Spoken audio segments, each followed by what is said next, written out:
Welcome to the Spa Girls podcast, the self-publishing podcast for authors. You're in the right place for the best writing, marketing, and publishing advice, plus interviews with industry experts and best-selling authors. I'm Cheryl Phipps. I'm Shah Barrett. And I'm Trudy J. And this week we have the delightful Chloe Archer with us. Hey, Hello. Chloe. Welcome, Chloe.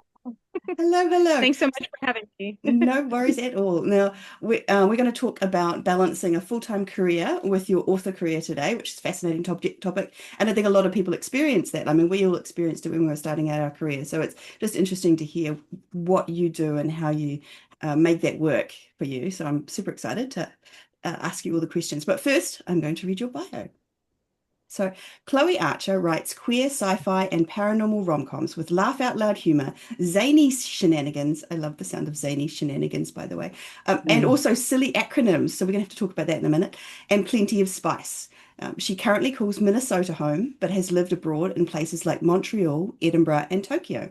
She's hoping to relocate to Scotland permanently in the next few years if the stars align. I'd love to live in Scotland.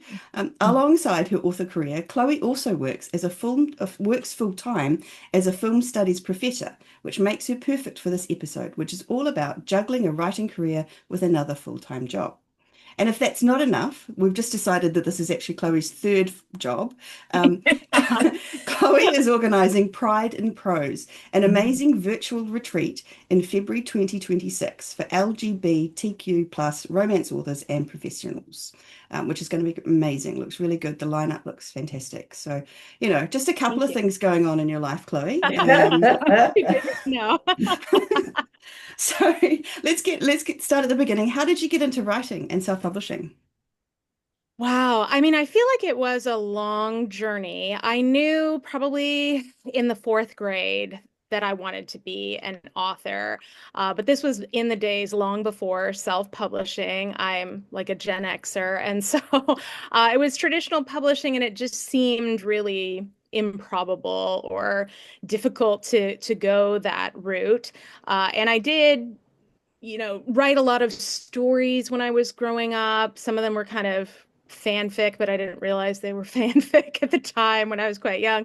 And then I did write a really bad urban fantasy novel when I was about 21. This was in the early 2000s with the rise of Kim Harrison and the Anita Blake series by Laurel K. Hamilton and all that kind of stuff. And okay, I haven't actually ever shared this before, so you get that. My main character's name was Chloe Archer, and that's what I decided to use for my pen name. It. I will remember this. I always liked the name, and I thought, okay, here we go. But I shopped it with some agents and stuff, and I got a few requests, but it never went anywhere. And I kind of thought this isn't going to happen. And so I went and pursued my PhD in film studies and was doing a lot of academic writing for that. Then the pandemic hit, and I'd always kind of thought I would eventually try to publish, probably self-publish, because there were so many more opportunities, and particularly in the realm of queer romance, because a lot of the traditional publishers aren't really picking up those kinds of titles beyond kind of YA. And so, as many people did during the pandemic, I had a lot of time to reflect on my life. I had turned 40 not that long before it, and I was kind of reassessing a lot of things. And then, unfortunately, I had a close family member, an aunt of mine that I was close with, who died unexpectedly during the pandemic. Not from COVID, it was just a freak accident where she fell and hit her head, and it and so, that really, once I kind of got past the grief and everything, it really made me think, well, I don't think I should wait until someday, because I don't know how much time I have. I think whenever you have these brushes with mortality in that way, it really makes you step back and reassess. And so I decided I'm just going to go for it. And that's kind of what I did. And it's been nonstop ever since. That's awesome. I love that. Yeah. We get a few of those. We've had a few of those. I started writing during COVID stories, right? Yeah, Like very pandemic much. kind of created the opportunity. Yeah, Yeah. that's Absolutely. fantastic. Yeah. And so you went into film studies, which I'm fascinated by. So was that because it felt adjacent to writing, or was it just another completely different thing? Um, I just had a lot of interest. I still do. Because in my Clifton strengths, intellection and learner and input are high in my top five, I like to study, I like to research things. And so for me, kind of pursuing more education beyond my undergraduate degree was kind of a no-brainer. I also knew I didn't really want to work a traditional 9 to 5 job. I like to have a lot more control over my time. And I knew that one career I could go into where I would have more control would be academe. And so that was kind of the motivating factor initially.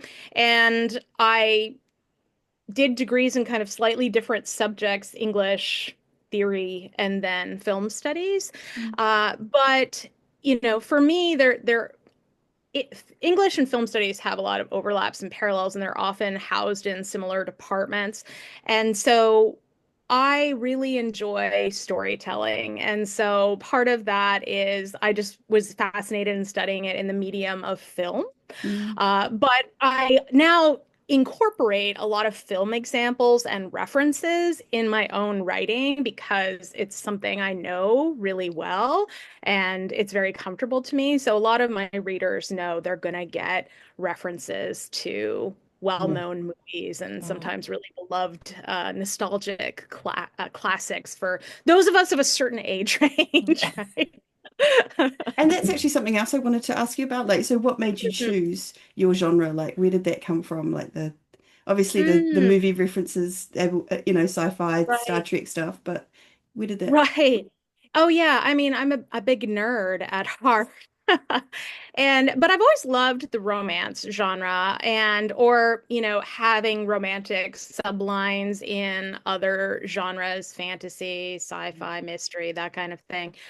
And as a queer person myself, I gravitated toward queer romance once ebooks became a thing. And I Mm. was like, oh, I can actually find this. It's not just having to go to a specialty bookshop and get a Mm. Radcliffe, a lesbian romance, Yeah. right?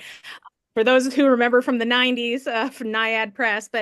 And I thought I would really like to add more to the genre, that there were things I wasn't seeing that I wanted to see and quite frankly wanted to read. And during the pandemic, what I really wanted to read was a sci-fi rom-com that Mm. was queer.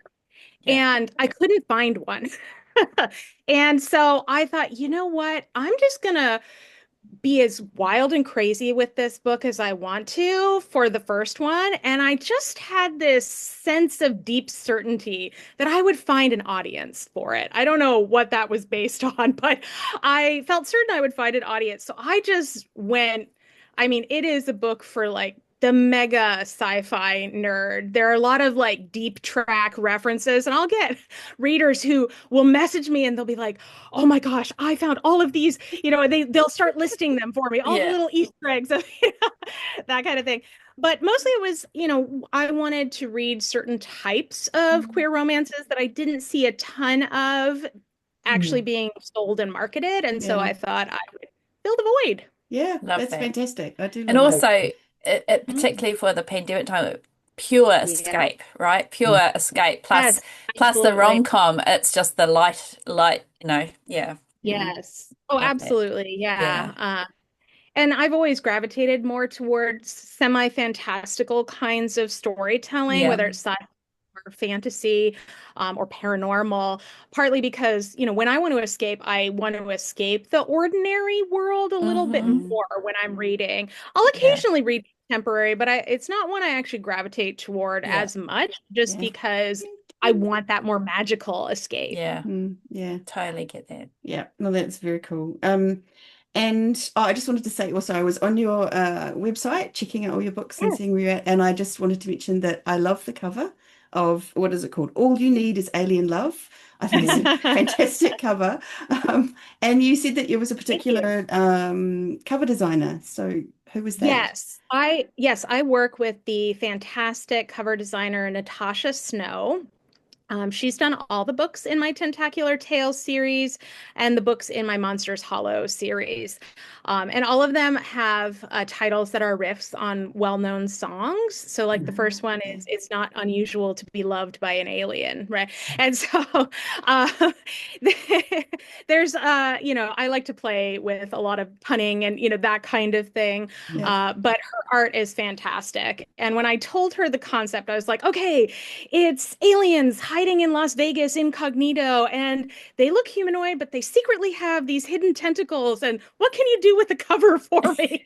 And she did something magical. So Yeah. I've enjoyed her work. Yeah, no, they're very That's cool awesome. covers. And actually, we did that. You from your bio, I want you to explain the silly acronyms. Well, I've always had a particular love for acronyms, a good acronym.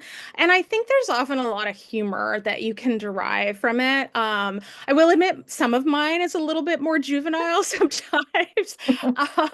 So for instance, in my Tentacular Tales series, I have this organization. It's the Alliance for Neutral Alien Life Forms, which their acronym is ANAL. And, I was writing it down just to see what it was.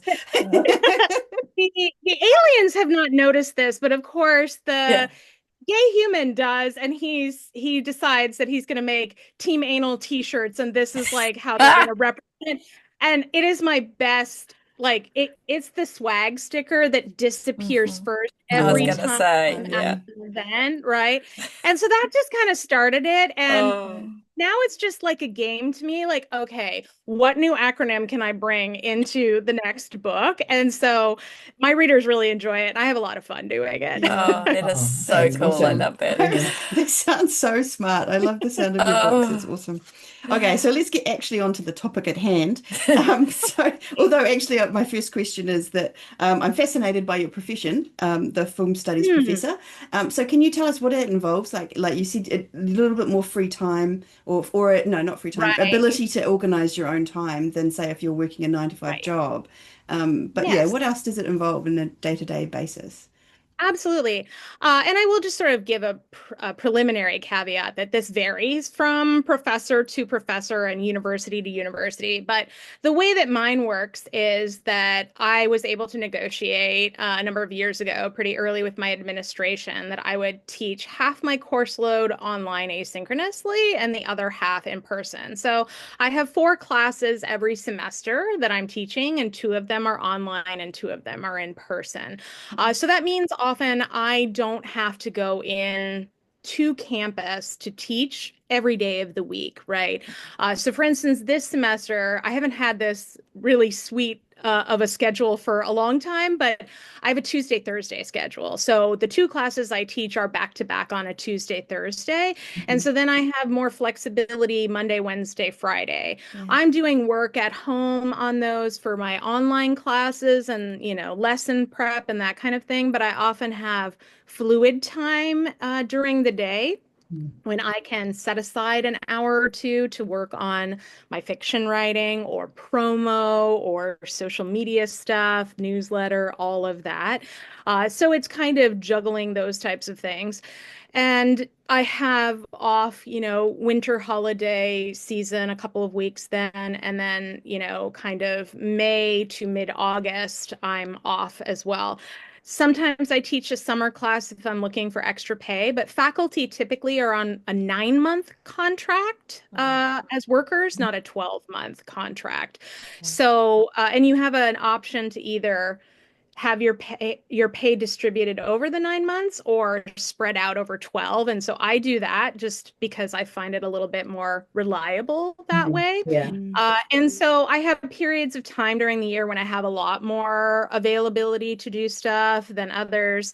And the day-to-day is really, it's not dissimilar from stuff I do as an author in the sense that you present a persona of, yourself professionally to an audience, right? In this case, students or other faculty members. I'm lecturing or doing certain types of activities on topics related to whatever course I'm teaching, intro film, sci-fi cinema, whatever the case may be.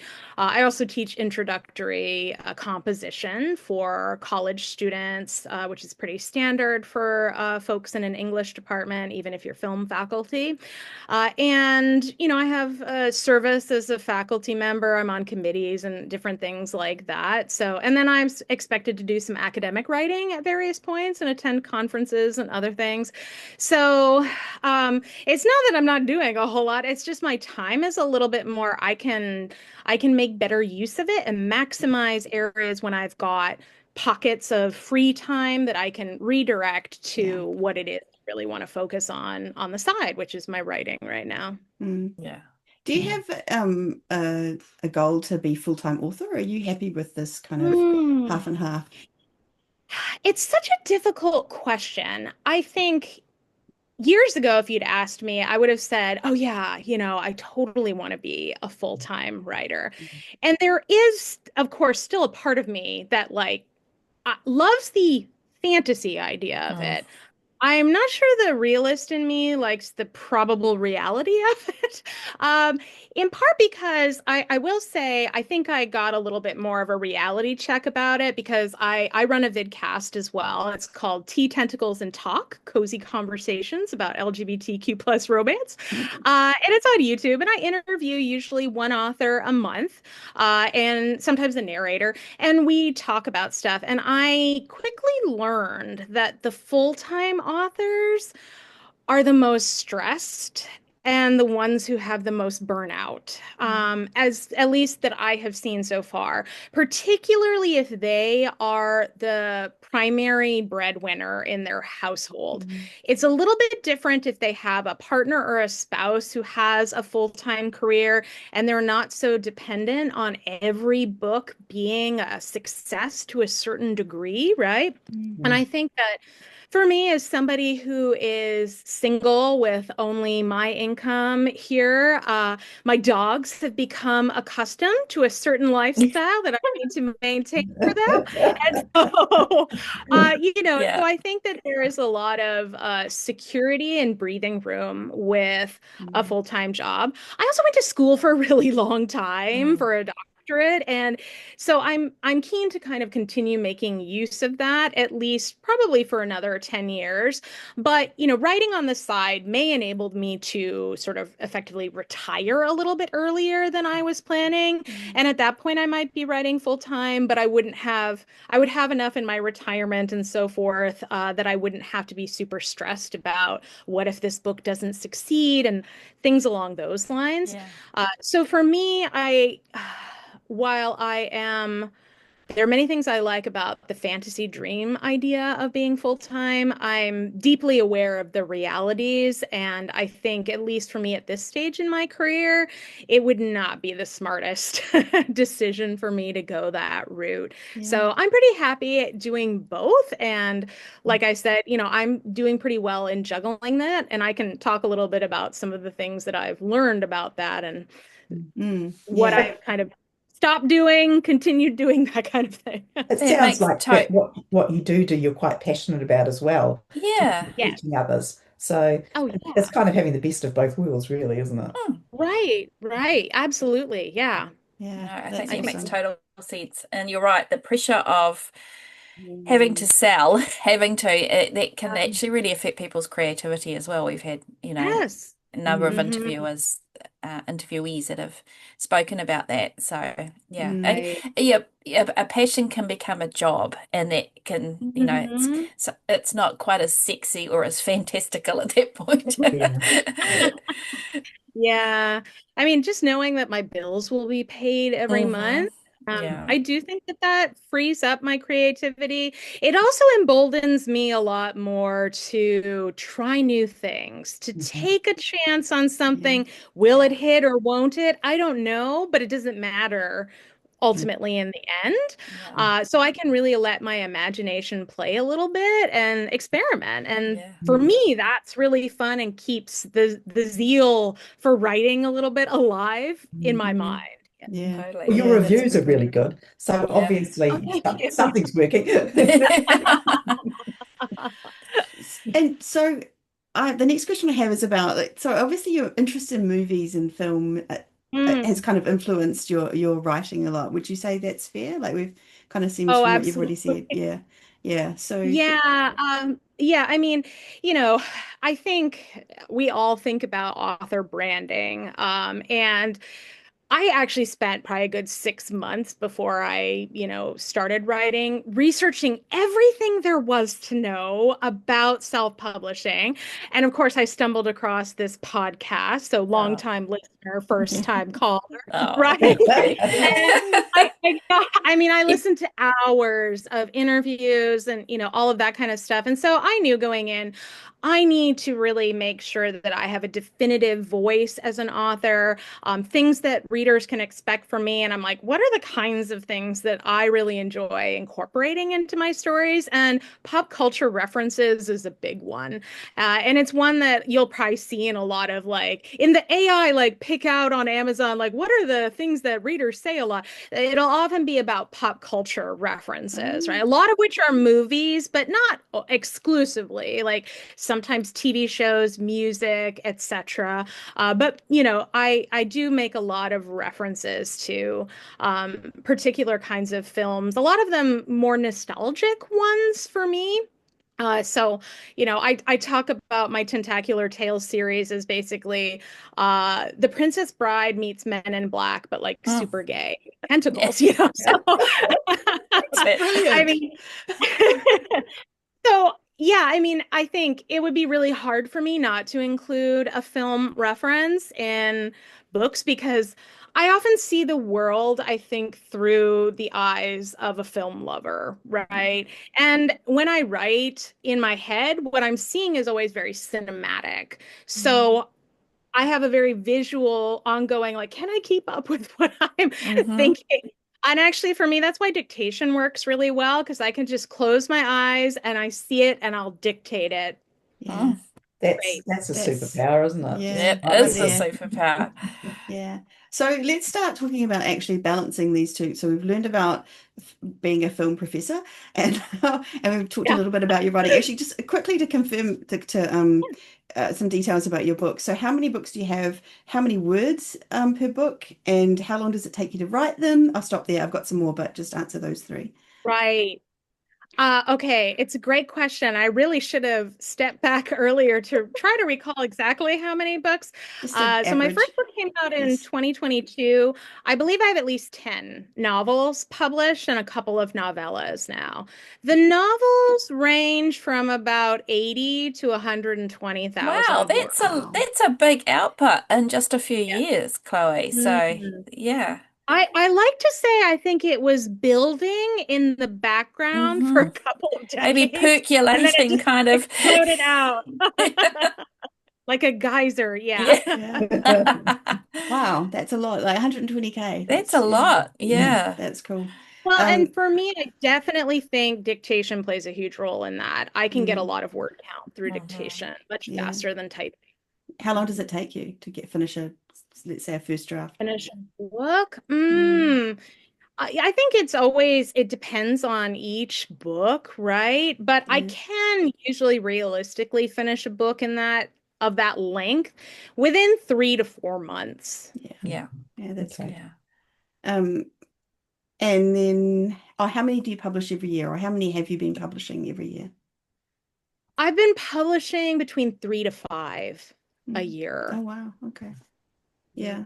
And how much time, what's the split up like? Like, so you've got this full-time career.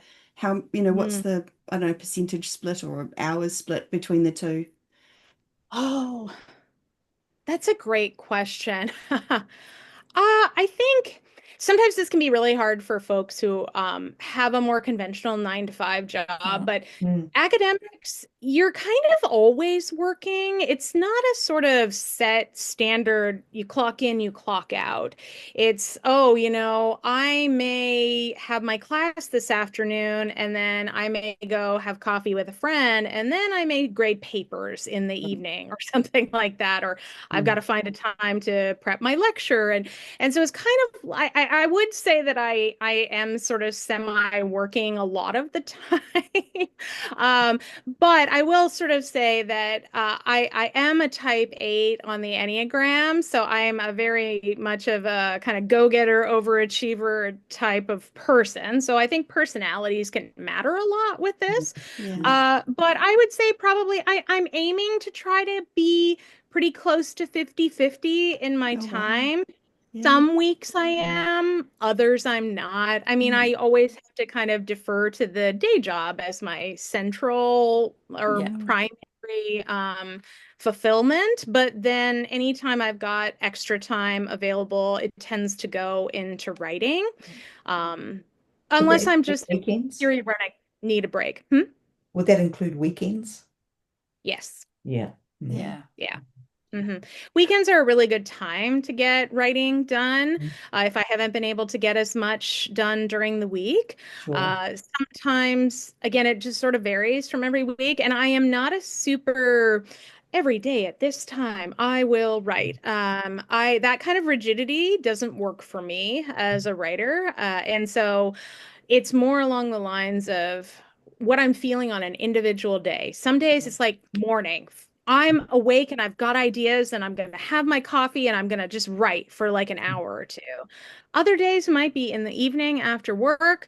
Other days I might just be thinking about an idea and I'm not ready to write it yet. And I may dictate some kind of brainstorming notes to myself, and then I'll come back when I'm ready. And then it's usually a pretty substantial amount that will come out, but I have to sometimes step back and think about it for a little bit first. It's that intellection strength, Yes, isn't it? it is, That's very much so. Yeah. What are you using for dictation, Chloe? I use the otter.ai app. To my understanding, it is largely used for kind of corporate team recording notes and stuff. They do have a free version where you get a limited number of kind of minutes you can record each month. That's how I started it. I tried it out, and then I discovered, because I actually really struggled a lot with just typing. My inner critic would keep nitpicking as I would be writing. And so I had 2 steps forward, 1 step back kind of experience. And I was struggling to finish. And a friend of mine said, "Why don't you try dictation?" And I was like, "What is that?" I was thinking back to secretaries in the olden days, right? And like dictating. So she kind of told me, and I looked at some apps and I thought, I'll try this free one. And the first time I dictated, I was a natural, like 20 minutes straight. I dictated, no problem. And I think in retrospect, part of this definitely ties to the fact that I speak all the time. Part of my career. I was just going to say that. Yeah. Yeah. I talk for a living. That's not the case for every writer. Like, I know I've got a number of writer friends who are just like, dictation it just doesn't work for them. And that's totally understandable. I think, I've really learned a lot that there's not one way to do this. You have to just find the ways that work best for you. Trial and error. That It's makes so sense. true. Because I remember trying out, I mean, this is years ago, dictation, it was like Dragon, and you had to go, and you had to say full stop, new paragraph, quote marks, and all that. Do you have to do that through Otter, or is that? No, Otter doesn't have those kinds of commands, which that's good because I put them back in when I edit the transcript. It would slow me down trying to do that to narrate, because I got to keep up with what's going in my brain, right? The movie is happening here. I've got to so not doing that and being able just to, go off the cuff and then come back and edit it works really well for me. Yeah. But does it transcribe as you're speaking, Chloe? Like, and do you see the words forming in front of you? Yeah, it transcribes. I don't usually read it. I just wait. I wait to see that it's going.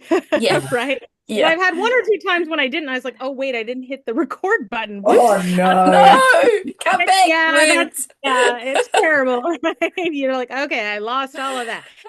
So I just make sure that it's going, and then I usually close my eyes, like I said, because I have to be able to focus on what I'm visualizing while That I'm makes dictating. sense. I mean, Yeah. the biggest problem for us is that our accents. Yeah. It Oh, used to be, but I suspect I think probably it's better with now. particularly the ones with the AI, I think will probably be a lot I better. Yeah. Yeah, I think they are getting better. It often struggles with certain types of names, Hmm. especially if you've got like fantasy character names, things along those lines.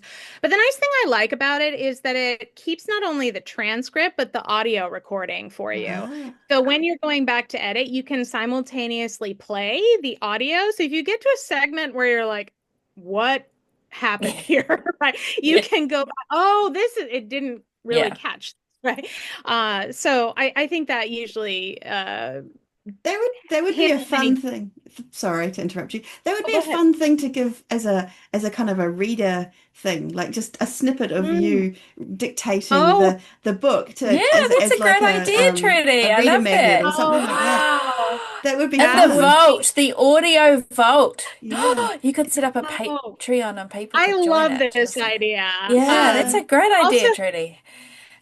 well, okay, you're giving me ideas here because uh, I've told some of my readers before, okay, so the thing that I do when I have to narrate sex scenes is like I use my 1-900 like voice Ah, operator for it and like just to get into the mood of it. And I think my readers would go nuts for that. that Oh, sounds this could be a brilliant. whole nother. They absolutely would. Instead of Yeah. OnlyFans, it could be Only Ears, Chloe. We might have just formed another business for you, Chloe. Right. Yes. Oh my Who gosh. I got doesn't need Jason four notes on the jobs? side. Oh, that's so good. Awesome. So see, Uh, there's always ways to think of how to use stuff. Yes. Um, I love it. that's cool. Is there anything else around dictation that you do that makes it easier for you? Like, is it Otter just takes care of it all, or do you? I mean, I think, one of the things that I try to do is I won't usually do more than, say, 2 different dictation sessions before I'm going to edit. I do know some folks who will just dictate a whole bunch and then they have to go back and edit it all. That doesn't work for me, in part because I'm a little bit more, I lean more toward the pantser than the plotter. And Mm. so sometimes I get a better sense of what comes next after I Oh, go back and edit yeah. what I wrote for that chapter or two, right? So it Mm. helps keep me on target. And so that's kind of a technique or strategy that I use that I find really helpful. And yeah. I don't let too much time go between the recording and the editing. So I either usually edit it that same day or the very next day because then Mm. I might lose a little bit of the vibe that I had when I was recording it. Yeah, that So do makes you have an sense. outline before you even start dictation? That would be a no. That looks Not like a no. really. Uh, not really. When I'm going to write a book, I typically need to know how it begins Hmm. and I need to know how it's going to end. Hmm. I may also have some ideas of things that will happen somewhere along the way, but I'm not entirely sure when or how they're going to get to them. And then the rest I'm figuring out as I go along. So I have gotten to the point now in writing where I will typically try to, on a post-it note, bullet point some like 2, 3 ideas about what the first, like, say, 4 chapters are going to entail. Whether what I write actually corresponds super closely to that, 50-50, Yeah. right? Yeah. The general principle of what I have there usually stays, but how it gets expressed is it varies quite a bit. And so then I'll finish that and then I'll try to map out the next couple of chapters and go that way. So that's typically how I work. That's very sensible. I kind of feel like there's intellection and maybe your knowledge of film structure possibly coming Yeah. in, just Yeah. subconsciously in there that kind of helps you along, I imagine. Yeah. Probably. I mean, I'm sure it does on a very unconscious Yeah. level. Yeah. Well, all that Yeah. absorbing all those stories, all those years, right? That just kind of, yeah. Yeah. Oh, yeah. Yeah. So we kind of jumped to dictation, but actually let's talk a little bit about what you do to um, make it like to balance out this kind of your full-time job with your Mhm. writing career. So we've got the sense that you're able to kind of slot things in at kind of times that Yeah. suit you. You've got that's fairly flexible, but because it must be. I mean, I know that you're this kind of Enneagram 8 likes to do lots of Mhm. things kind of person, but how do you stop getting overwhelmed or kind of keep yourself kind of flowing without kind of I I really try to make sure that I take some time for self-care, and I do need to fill the input well a lot, and okay. I get a lot out of, reading or watching other stories, right? Mm. So I've been really kind of watching K-dramas, C-dramas, some of that kind of stuff. I really like their kind of soap operatic, over the Mm-hmm. top kind of thing, and I do a lot of over the top kind of campy humor in my writing. So I often get lots of ideas from those kinds of narratives. But I'll also read outside the genre or watch stuff outside the genre that will sometimes inspire me. But for me, filling the well is like making sure I'm reading and watching other stories. So I try to make sure I'm factoring in time for that. I will sometimes do like meditation, or I do affirmations a lot in the morning, especially, or when I'm walking my dogs. I find it's really helpful to me for mindset, because I think mindset is everything, honestly, as an author. And if you don't have your mindset where you need it to be, that's when things can all really start falling apart. And there are days when I'm like, the mindset is not there today, so I'm just going to not do. Yeah. I will come back when I can get into that headspace. And sometimes, to kind of get the creativity flowing, I'm often really inspired by music too. Music really gets me in a mood. I'm a mood reader and writer. So I have certain types of music really get me in the mood for certain types of writing. So like my Tentacular Tales series, I don't know why, but like 70s funk music is like what I listen to when I need to get ready to write that. And it goes, it flows, right? Mm. But for other things that I write, I need different types of music, I've found. Yeah, that's awesome. I love that. And there's a I feel like, and you've kind of talked about it, the fact that you've got this full-time career that kind of Mhm. relaxes you in terms of income, money coming in, your bills are Yes, paid, and you're almost absolutely. able to avoid that sense of panic that maybe some authors Yeah, feel when you kind of know that right. you have to. So there's that kind of Mhm. the ability to kind of ease your creativity and kind of be able to, I don't know, Yes. it's almost like giving you the leeway to write more fluently or Yeah, I more think it's intuitively, maybe. Yeah, I think it's liberating on a lot of levels. And I have learned, one of the lessons I have learned is to also give myself a little bit more flexibility in my release schedule. I think early on I felt a lot of pressure to be getting more out, to build the backlist. I mean, this is a chronic kind of story from authors, right? But then last year I kind of realized, oh, I was really pushing myself a little too much. And I've basically decided to stop doing Amazon pre-orders for books I haven't written yet. Yeah. I'm doing, early access pre-orders on my web store for ebooks instead. And then once that goes out for a week or two, the Amazon pre-order will go up, and then, it will move over there into KU after. But that has also taken quite a bit of pressure off of me so that I'm not overdoing it. And if things happen in my life that really disrupt the schedule I was planning to have, I can work around that. And I'm not dealing with, what Amazon is like when you have to try Mhm. to cancel or change a pre-order date. And I just didn't want to deal with that level of stress and headache anymore. And so Yeah. now I feel free as a bird. Yeah. Yeah. It's much That's better good. now. Yeah, Yeah. exactly. And you're in KU for all your books with Amazon? Yes. Mm, Yes. yeah. Was that a Cool. decision to around time, or was it just like where did that come Um, from? The KU, you mean? Yeah. So it was mostly research.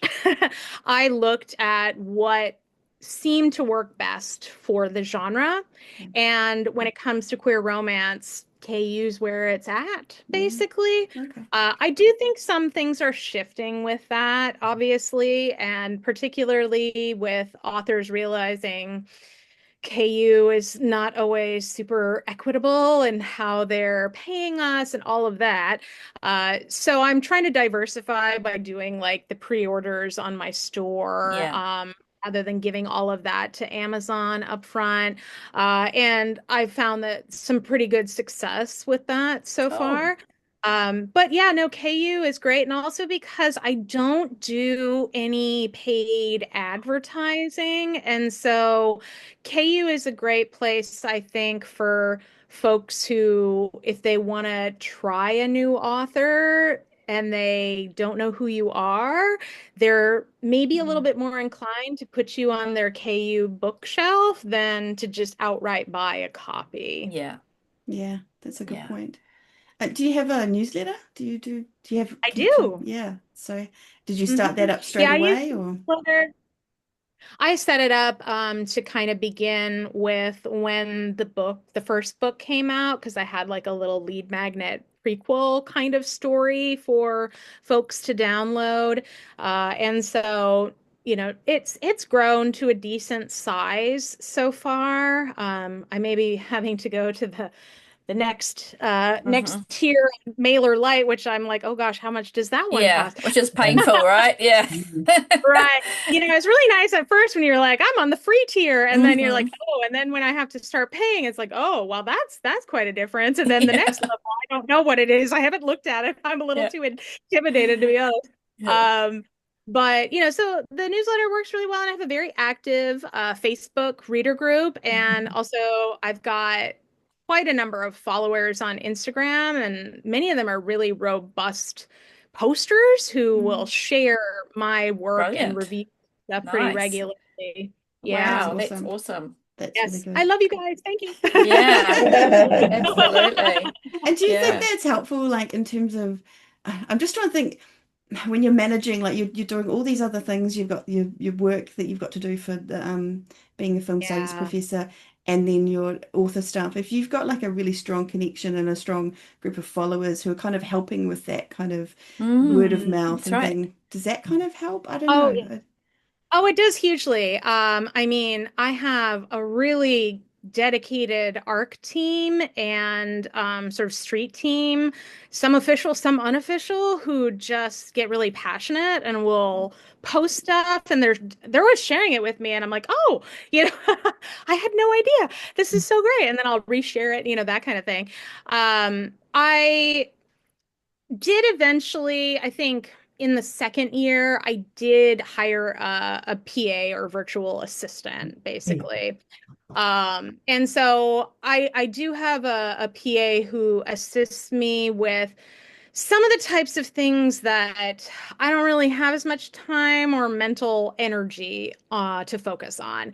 I am a little bit on the ADHD spectrum, and for whatever reason, spreadsheets like give me hives. Like I just can't do a spreadsheet. When I have to start filling stuff out in a spreadsheet, I'll just like stare at the screen for a really long time and then be like, oh, I'll come back to it later. I don't want to do this. So I have her do that. So she manages the ARC team and all their emails and all of the, so she does all of the spreadsheet work for me basically, which is, it saves me a lot of time and is well worth the cost. So I really try to kind of parcel out the things that I'm like, I don't have time for this. Can you please do it for me? And I mean, I do like to maintain a fair amount of control over certain things, but I am willing to let go of others and let a PA step in and help. It's well worth it. Yeah. So what are some of the challenges that you found working, well, we've decided 3 jobs, but these 2 main jobs. Well, I think not being too much of a workaholic. um, trying to maintain certain types of social relationships when I might be really inclined to like hole up in my house all weekend and just write. Yeah. I think that, making sure that I'm kind of balancing that has been a little bit of a challenge sometimes. I think that it does help that I found a writing community pretty early on. I'll give a little shout out for my writing group, most of whom I met initially. We were all kind of new queer romance writers through the Inkers Con boot Oh, camp. okay. Ah, Yeah, through Yeah. Alessandra Torres. Yeah. Yeah. yeah. Mhm. Oh, Yeah, we cool. did that. And it just so happened that that year there were a whole bunch of us, and we Oh, decided to do nice. the boot camp after the Inkers Con, the virtual Mm-hmm. one.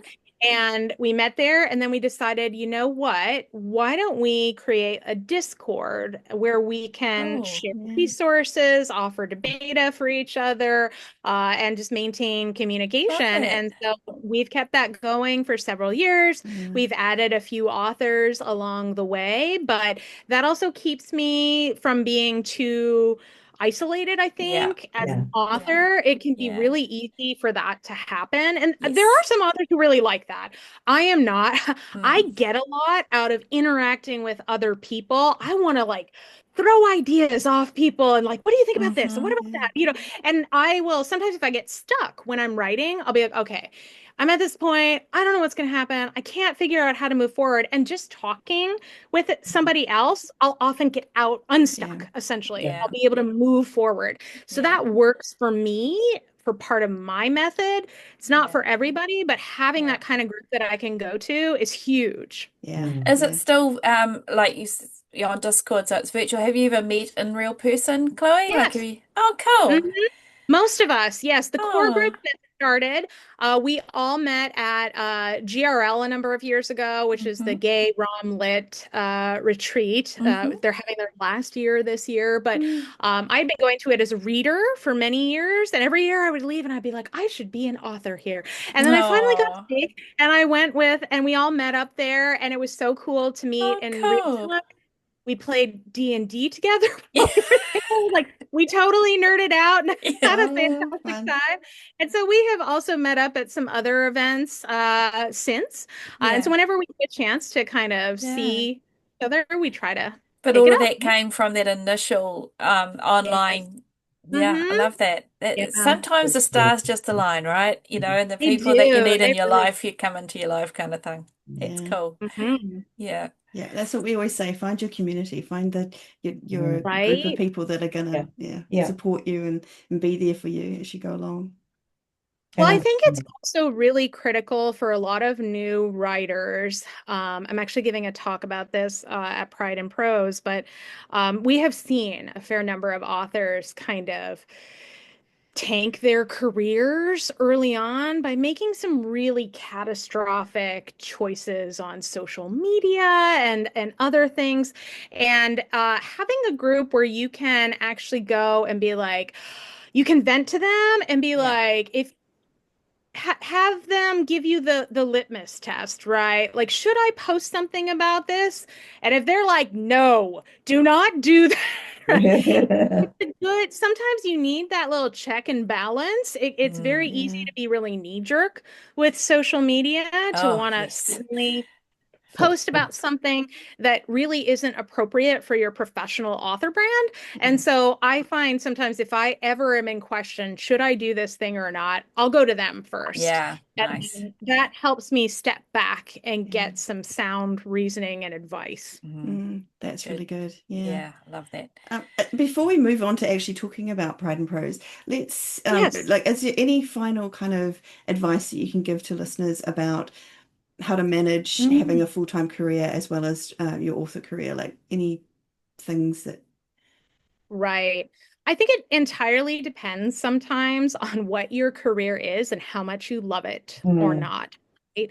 I often tell certain friends who don't necessarily love their careers, do what you are contractually obligated to do and no more, right? Because you're not generally going to be rewarded for that. Mm-hmm. And in fact, you will be exploited if you do more than what you are contractually obligated to do. For me, I really love what I do, but I also, make sure that I don't overgive of my time and labor in unpaid ways that detract from my actual writing. So sometimes you have to kind of step back and reassess how much time you're putting into certain things and really try to find the key things where your energy matters most and then pull back from the ones that don't. You don't have to give 100% to everything. You can really kind of pinpoint specific things that you want to focus on for that. I will also just say I have a really added advantage in the sense that I am single and I am child-free by choice. And so I don't have other people making claims on my time that I know is not the same for everyone. I think that you have to prioritize always, right? And sometimes if you've got to write it down and really think about what comes first, second, third, and then think about how you're going to structure your week or your day based on that a little bit. Those are ways to kind of do it. But I think also having milestones or goals that you're aiming for. So you've got a timeline and you're not just thinking, someday I'll get this thing finished, right? Yeah. But to set a goal for yourself, give yourself a date, right? If you have to change the date later, hopefully you've built in flexibility to do that. That's the thing I would recommend. But still working toward it, that you've at least made some progress is better than I've thought about it, but I've done no progress, right? And so those are sort of, I think, the things that I would really recommend for folks who are trying to balance that.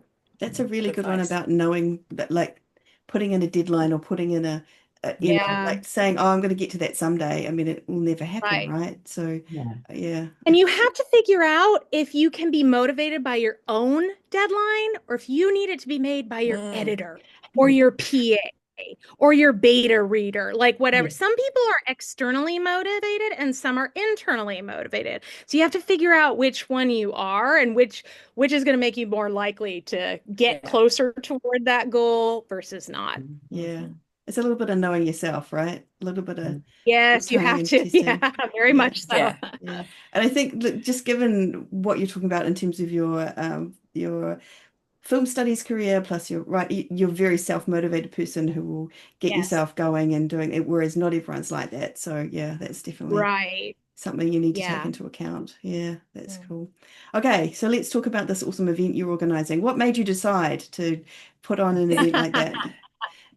Just a little third career. Right. It helps that I have some experience in academic conference organizing and planning. So a lot of it really came from, there are a ton of like craft oriented romance writer events that are out there for authors. But the reality is they're very much skewed toward heterosexual romance. And the market realities are different for hetero romance versus queer romance, and even some of the subcategories within queer romance. And so I thought that, it would really be great if we had some kind of event where we could talk more specifically about our niche and our particular needs, the trends we see going on, because even covers are sometimes really different in queer romance versus straight romance, that kind of thing. And so, but nobody was really doing any of that. And I talked with some author friends and they're like, oh, that would be such a great idea.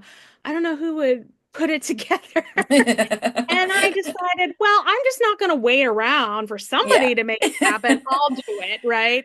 And I immediately got huge buy-in from like a lot of people. Our Facebook group, like we've got about 300 authors in there who are interested in Fantastic. right? Participating.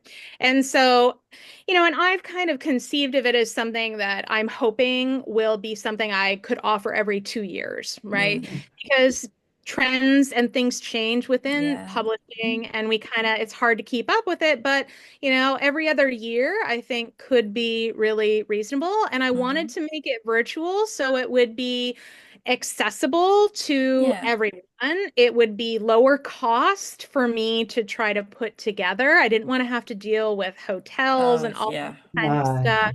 That would be too much for me. Virtual though, I can really do. And I was just really humbled by how many people wanted to volunteer to be involved, how many people wanted to help me promote it, and how many people were just really pumped and jazzed about the idea. Awesome. That's very cool. Are you recording it? Is it going to be available after, or do you have to? Yeah. Yes. So it's a 3-day event, and it's like full schedule for all 3 days, Friday, Saturday, Sunday.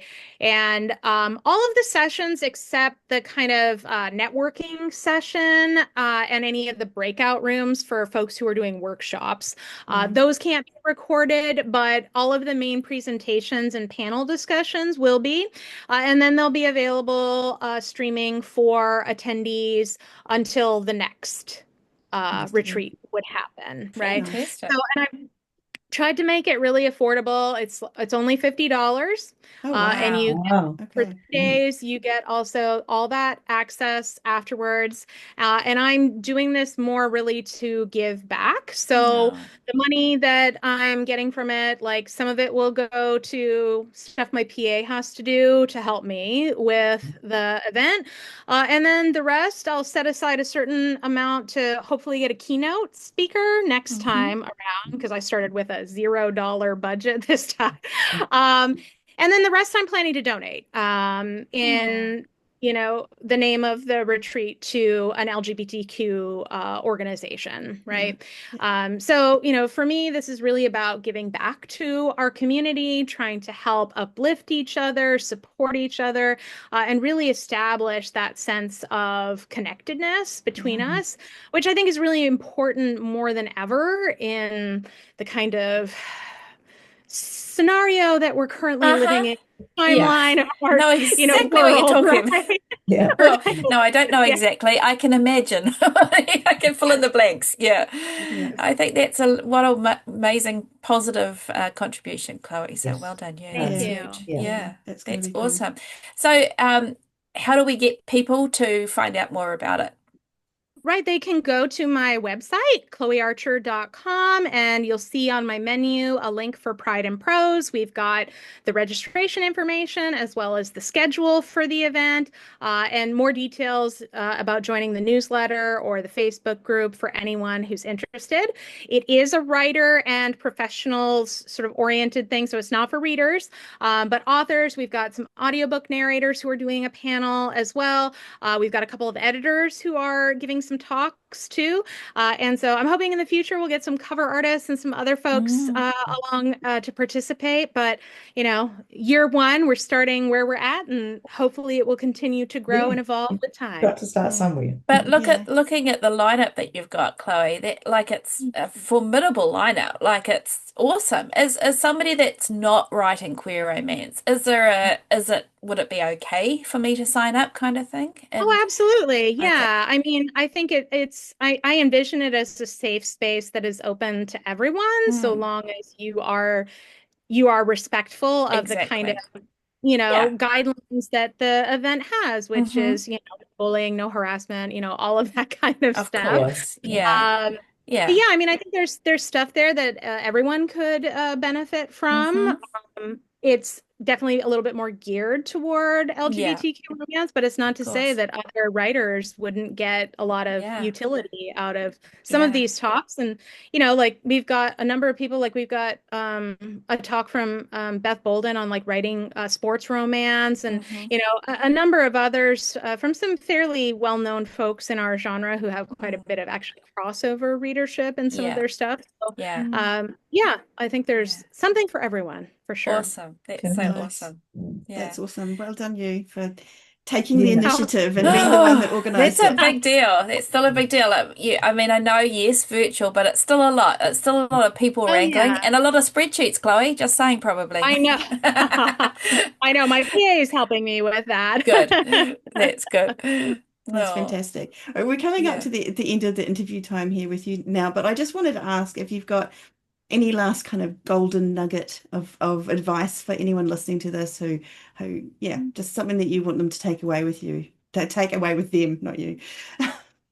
Well, I think that what I would really emphasize is that even if you have a full-time job and you've always dreamed of becoming a writer, but you think because of my work commitments, I couldn't possibly make it happen, I'm kind of living proof that you can. And I think that sometimes we let ourselves hold ourselves back, right? Or we, like I did earlier in my life, sort of say, oh, I'll put it off. Like it's on the back burner. I'll do it one day. But the longer you wait, the less likely you are to actually make that dream a reality. And I think, it's worth going for while you've got the passion and the ideas that could really generate something meaningful, not only for you as an author, but for readers who will connect with your work. And I think that even if you only ever put out one book that impacts one reader, you've made a mark, right, on the world in a way that is worth sort of being proud of. I think, what do they estimate? About 3% of people who want to write a novel ever finish it, right? And I think we could get that number higher. If people could get to a place where they can believe in themselves more. And I think watching podcasts like yours, attending events like the one I'm organizing are great places to start to help build your confidence that you can do it too. Yeah. Nice. Beautiful. Nice. Yeah. Wise words. Thank you so much. So true. So if someone wants to go and find out more about you and your books, where would they go? So you can go to my website, www.chloearcher.com. I'm on Amazon, as I mentioned before, and a fair number of my books are also in audio, so you can find them on Audible. And my newsletter you can access through my website too. Awesome. Oh, and I have a Facebook group too. It's Chloe Archer's Cosmos. Oh. You've got this great branding going on. I love it. And Shah, where can we be found? We can be found at spargirlspodcast.com. We can be found on Patreon at Spargirls Podcast. And we're going to make sure that all of the links to Chloe and Pride and Prose are also included in the show notes to here. Awesome. Thank you. And thank you to all of our lovely listeners.